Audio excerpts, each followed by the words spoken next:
Hi everyone, Matt Watson here from carwow. I've come to Mercedes-Benz Centre of Excellence in Stuttgart. It's a place where posh people come to specify and collect their AMGs and Mercedes-Maybachs. And I've actually come to check this out. It's the new Mercedes-Maybach GLS 600, the first ever Maybach SUV. Starts from £150,000, so this one with options is £250,000. And in this video I'm going to explain to you why it costs that much. Let's start off by talking about the design, because there's a key feature on this car which has never been on any other SUV from Mercedes ever since the ML was launched in 1997, and it's this. Look, you've got the three-pointed star emblem on the bonnet. Also, it's got a unique Maybach grille with these chrome slats here which taper in, which is unique to Maybach. There's some more chrome here as well. It is all plasticky, but I guess it has to be, because if it was metal and you hit someone, it would basically mince them. Here at the side you've got even more chrome, so down here on the sills, the door handles, around the windows. Now as standard you get 22-inch alloy wheels, though these are the upgraded 23s which are chrome, and these blades mimic those in the grille. Another thing that you have with this car is air suspension that automatically lowers when you go to get in it. It makes it easier to climb aboard. As does this. Look, when you open the door, the running boards pop out, so you don't even have to step up to get in. Look, you can just walk in. It's dead simple. Then when you close the door to drive off, they will just retract. Here we are. Goodbye, running boards. That's a really cool feature, and it's standard. Tell you what's not standard though, this two-tone paint scheme. Do you want to know how much that costs? £17,000. Though the finish is absolutely gorgeous, and there's this neat pinstripe which goes all the way around the car. At the back, you got this, the Maybach badge. That looks nice. Here at the back there's even more chrome. You've got your Maybach badge, your GLS 600, and a classic Maybach feature which is the blade across the exhaust pipe there. Though I say exhaust pipe, this is a fake surround. The actual exhaust pipe is deeper in there. Classic Mercedes. Here on the inside it's as though Mercedes has given a GLS to an interior designer for a boutique hotel, because it does feel like an exclusive experience in here. So you've got fine nappa leather and it's extended, so you get it on the doors and on the dash, though this has the upgraded, super lovely, super extended white nappa leather, which is even extended up here on the roof lining, and I shouldn't rub it because I'll get it all grubby with my dirty hands. Yeah, it costs £13,000 as well, so I want to do that. As standard, you do get a Maybach steering wheel, which looks lovely. And I do like the fact that it's got wood on it. Normally, I don't like wood on a steering wheel, but it works in here. See what also works? This wood across the dash. That is designed to mimic the kind of wood that you find in high-end yachts, because people who are going to buy this car probably have a high-end yacht. If you don't like the gloss effect, you can have it with open pore wood instead. Under here, you've got your cup holders, and you can either cool your Coke. No, not that Coke, I mean Coca-Cola, or heat up your coffee. Just on here you've got the Maybach logo, and that's where you just rest your wrist when you're using the touchpad for the infotainment system. You've got metal pedals there with the Maybach logo on them, lovely. Also down here you've got thick carpets. Now you're going to need that if you're going up against things like the Bentley Bentayga or the Rolls-Royce Cullinan. Also just down there you've got your Maybach branded kick plates. Lovely. There is only one thing though that I'm not so keen on, it's this, look. The gear selector is like that on an A-Class. They have tried to jazz it up a little bit by putting some chrome trim on it here and here, but still, they should have like covered it in leather or made it out of onyx or even myrrh. The GLS is normally a 7-seater, but the Maybach version is a 5-seater, or this 4-seater version only, and that gives you more rear leg room, and it is very luxurious back here. So you'll probably notice that the blue lighting, though you can change it, there's 64 different colours you can choose from, actually wraps around you from the back, as does the wood finish, to make you feel cocooned in the car. And if you really want to stretch out, look, I can press this button and it's just going to move the front passenger seat out of the way, lift up my footrest. I really don't want to get my feet up against the back of that chair though, because it's covered in that really expensive white leather. And now I can get my cushion and really relax.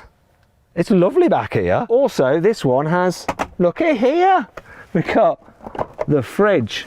I've got my Coke Zero in here. Normally you'd have champagne, because here are your champagne glasses. And you have special holders for the champagne glasses here. So just pop them in there like that, so that they don't topple over when you're being chauffeured somewhere, and you can easily remove them just by lifting them out like that. The car also comes with this tablet, so you can control the infotainment system from the back seat if you want to. You just operate it like, it's a Samsung tablet, it's nothing special really.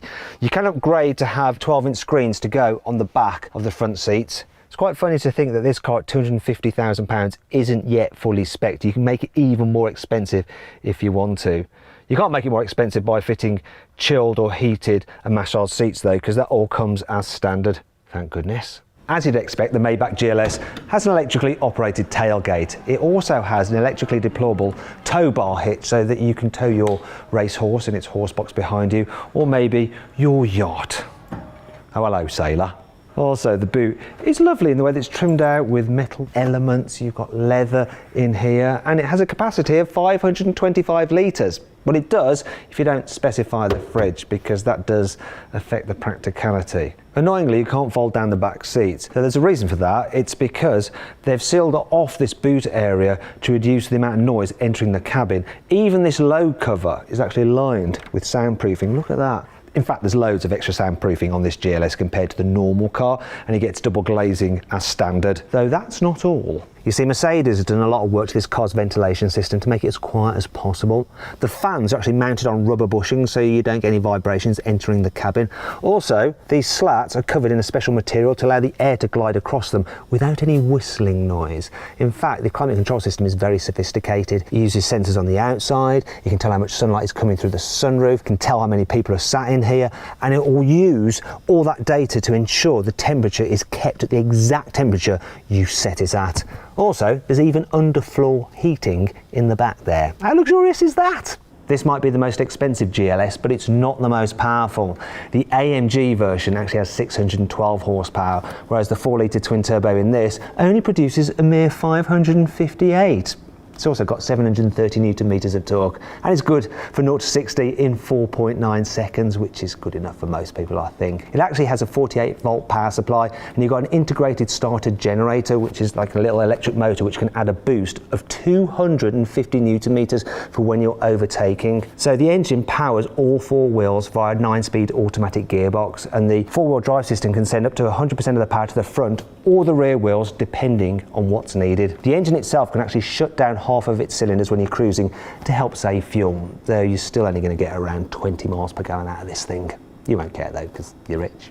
If you like your tunes, you're going to like this car, because as standard it gets a high-end Burmester sound system, though you can pay an extra £4,000 to upgrade to the 3D surround setup, which has 27 separate speakers, 24 different amplification channels and 1600 watts of power. It even has a special VIP seating setting, so you can focus the sound to whichever seat your VIP is sat in. Comfort is the name of the game with this car. That's why it gets air suspension as standard. Also in the drive select you have a specific Maybach mode. What that does is set the car up so it's even more relaxing, so it'll pull away from a standstill in second gear. It'll smooth out the gear changes, make acceleration even more gentle, and it actually focuses all the suspension to maximise comfort in the back rather than the front. You can also get the car with Mercedes E-Active body control, and that uses a camera which looks at the road ahead, and if it spots a bump it can raise or lower the wheels by using the hydraulic fluid in the dampers, so it sort of just walks over them and you don't feel the bumps at all. You can also make it do a weird dance when it's stationary. Here's an example of what that looks like. Quite good fun, that. If you have that system fitted, you also get another feature called Curve, which will lean the car into a bend a bit like a motorcycle. I personally don't like it, it feels a bit weird. What's not weird though is that Mercedes has finally gotten round to building an uber luxurious SUV. But if you're in the market for one of these things, which would you go for? This, a Bentley Bentayga, or a Rolls-Royce Cullinan? Let me know in the comments below.